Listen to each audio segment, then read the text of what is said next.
আসসালামু আলাইকুম। আজকে আবার চলে এসেছি নতুন একটা টপিক নিয়ে, যেটা হচ্ছে জন্ম সার্টিফিকেট মানে বার্থ সার্টিফিকেট। বার্থ সার্টিফিকেট এর ব্যাপারে কথা বলবো। যেটা হচ্ছে যে মালদা মেডিকেল কলেজ অ্যান্ড হাসপাতালে যেখানে বাচ্চারা হচ্ছে, বাচ্চা কাচ্চাগুলো হচ্ছে, ওখানে ডাইরেক্টলি আপনাকে জন্ম সার্টিফিকেটটা করে দিচ্ছে না। আপনাকে বলে দিচ্ছে আপনাকে অনলাইন থেকে ফর্ম ফিল আপ করে নিয়ে আসতে হবে, মানে অনলাইনে অ্যাপ্লিকেশন করে নিয়ে আসতে হবে, তারপরে আমরা অ্যাপ্রুভ দিব। এরকমটা শুনছি, মানে আমার কাছে একটা আজকে কেস এসছে, যেটা এই কেসটা এসছে। ছুটির কাগজ, এগুলো ছুটির কাগজ লাগবে আপনার, ওরা দিয়ে দিবে।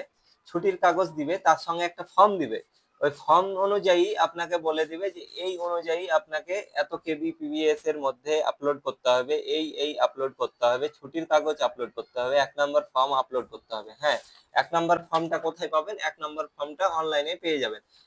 1 নম্বর ফর্মটা অনলাইন থেকে নিয়ে ম্যানুয়ালি ভাবে ফর্ম ফিল আপ করতে হবে। ফর্ম ফিল আপ করার পরে ওখানে আপলোড দিতে হবে। তো কথাটা হলো যে ওরা এখন মালদা মেডিকেল কলেজ অ্যান্ড হাসপাতাল, মানে সদর হসপিটাল যেটাকে বলি আমরা, ওটাতে এখন অ্যাপ্লিকেশন ডাইরেক্টলি করে দিচ্ছে না, আপনাকে অনলাইন থেকে অ্যাপ্লিকেশন করে নিয়ে যেতে হবে।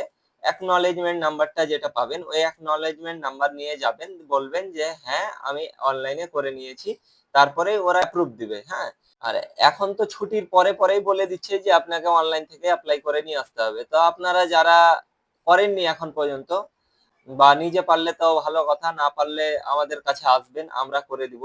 আগে নিজেকে অ্যাপ্লাই করতে হবে, তারপরে হসপিটাল জমা নিবে, মানে ওরা অ্যাপ্রুভ দিবে। তো অ্যাপ্রুভ দেওয়ার সময় হচ্ছে বোধহয় 2 থেকে 3 মাস লেগে যাবে, মানে ওখানে অনেক ডেলিভারি, তো সেই জন্য বোধহয় ওই দেরি লাগে, একটু সময় লাগে ওখানে। হ্যাঁ, তো ভিডিওটা ভালো লাগলে লাইক শেয়ার কমেন্ট অবশ্যই ফলো করে দিন। আল্লাহ হাফিজ।